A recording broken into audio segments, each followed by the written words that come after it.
Goeiemôre Suid-Afrika, 11 Mei, 1400 Suid-Afrika tyd, update van die Iran-oorlog. En vandag, na die naweekse gebeure, lyk dit of alles van voor af begin. In terme van Iran se brief wat hulle vir Amerika gestuur het, hulle proposal om die oorlog te stop.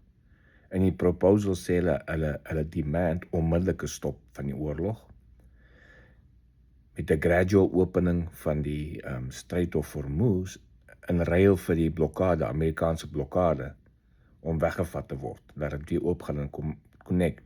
Maar, om dit te doen, moet die nuclear talks gedelay word met ten minste 30 dae. Hulle wil nie oor nuclear goed praat nie. Hulle wil dit nie eens opgee nie. Hulle sal nou eintlik sterker dat hulle wil glad nie hulle nuclear opgee nie. Hulle het in die berig ook gesê dat hulle sal van hulle verrykte Iran dilute en die ander vir 'n derde mag gee, maar hulle wil dit eers een kant hou om dit eers te negotiate met dit. So op die oomblik staan Iran sterk in terme van hulle opinie, hulle standpunt, dat hulle wil glad nie hulle nuclear program opgee nie. Vooraf het mense altyd gesê, ja, hulle het nie ambisies om nuclear bomme te bou nie, maar Iran het self gesê, hulle het genoeg verrykte Iran om 11 bomme te bou, en hulle gaan dit doen. Dis waarvoor die oorlog begin is deur president Trump. Nie begin is nie, begin om geëindig te word, want die oorlog kom al vir 40 jaar lank, meer as 40 jaar, wat deur Iran begin is.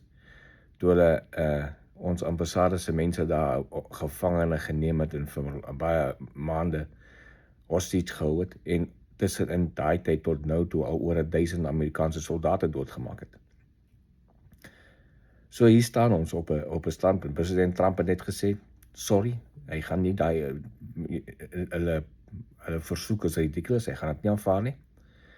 Hy beplan nou op die oomblik sy besoek met president Xi, wat Woensdag gaan begin. President Trump het baie tyd, Iraniërs het nie tyd nie, want hulle ekonomie is nog steeds afgesny, ek ken niks in en uit Iran nie.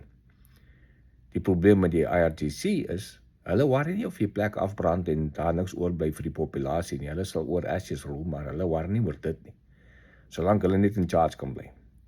En om met so 'n radikale regime te onderhandel is maar moeilik, want hulle gee nie om. As hulle nie gaan omgee vir hulle mense nie, dan het jy nie baie leverage op om hulle te druk nie.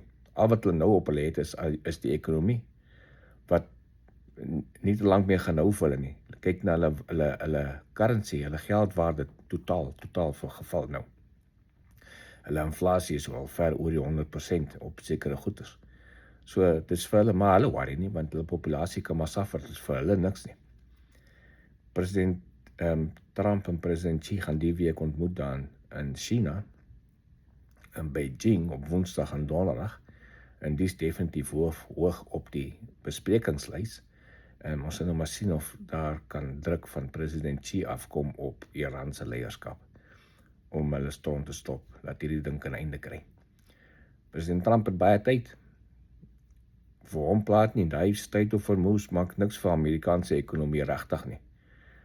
So, hy het baie tyd om mee te speel. Dis Iran wat sinkel op die oomblik, is hulle wat geknoei word. Ongelukkig is daar baie ander lande wat afhanklik is van die vloei van die ekonomie deur die Strait of Hormuz, wat ook aangeraak word.